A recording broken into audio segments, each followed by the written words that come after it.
എല്ലാ പ്രിയപ്പെട്ട ഫുട്ബോൾ ആരാധകർക്കും നമ്മുടെ പുതിയൊരു വീഡിയോയിലേക്ക് ഒരിക്കൽ കൂടി സ്വാഗതം. ഇത് ബ്ലാസ്റ്റേഴ്സ് സോക്കർ.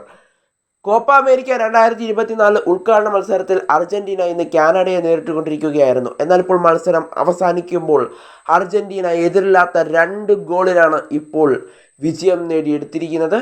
എന്തായാലും 2 ഗോളുകളും വന്നത് സെക്കൻഡ് ഹാഫിലാണെന്നുള്ള പ്രത്യേകതയും കൂടി ഉണ്ടെന്ന് വേണം പറയാനായിട്ട്. കാനഡയെ 2-0 ഇപ്പോൾ അർജന്റീന കോപ്പ അമേരിക്കയിൽ പരാജയപ്പെടുത്തിയിരിക്കുന്നത്. ഗ്രൂപ്പ് എയിൽ ഇപ്പോൾ 1-ാം സ്ഥാനത്തേക്ക് എത്തിയിരിക്കുകയാണ് ടീം അർജന്റീന. എന്തായാലും അർജന്റീനയ്ക്ക് വേണ്ടി 49-ാം മിനിറ്റിലാണ് ആദ്യം ഗോൾ വന്നിട്ടുണ്ടായിരുന്നത്. ജൂലിയൻ അൾവാരസ് ആയിരുന്നു അർജന്റീനയ്ക്ക് വേണ്ടി വല കുലുക്കിയിട്ടുണ്ടായിരുന്നത്. അതിനുശേഷം മത്സരം തീരാൻ നിമിഷങ്ങൾ മാത്രം ബാക്കി നിൽക്കെ 88-ാം മിനിറ്റിൽ ലോട്ടാറോ മാർട്ടിനസ് എന്ന് പറയുന്ന അർജന്റീനയുടെ സൂപ്പർ താരത്തിലൂടെ വീണ്ടും അർജന്റീന വലകുലുക്കുകയുണ്ടായി. അങ്ങനെ 2-0 അർജന്റീന ഇപ്പോൾ വിജയം കൈവരിച്ചിരിക്കുകയാണ്. എന്തായാലും മികച്ചൊരു മത്സരം തന്നെ നമുക്കിന്ന് കാണാനായിട്ട് സാധിച്ചിട്ടുണ്ടായിരുന്നു.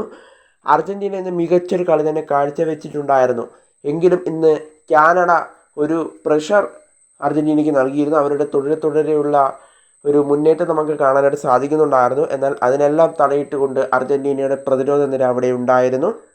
എന്തായാലും മെസ്സിയും സംഘവും മികച്ച പോലെ തന്നെ പടപൊരുതി ഇന്നൊരു വിജയം നേടിയെടുത്തിരിക്കുകയാണ്. എന്തായാലും ഇനി അർജന്റീനയുടെ അടുത്ത മത്സരത്തിനായാണ് അർജന്റീന ആരാധകർ കാത്തിരിക്കുന്നത്. ഇപ്പോൾ 2-0 അർജന്റീന വിജയം കൈവരിച്ചിരിക്കുന്നു. എല്ലാവർക്കും ഒരു സങ്കടമുള്ളത് ഇന്ത്യയിൽ ഇതിൻ്റെ സംരക്ഷണം ഇല്ല എന്നുള്ളതാണ്.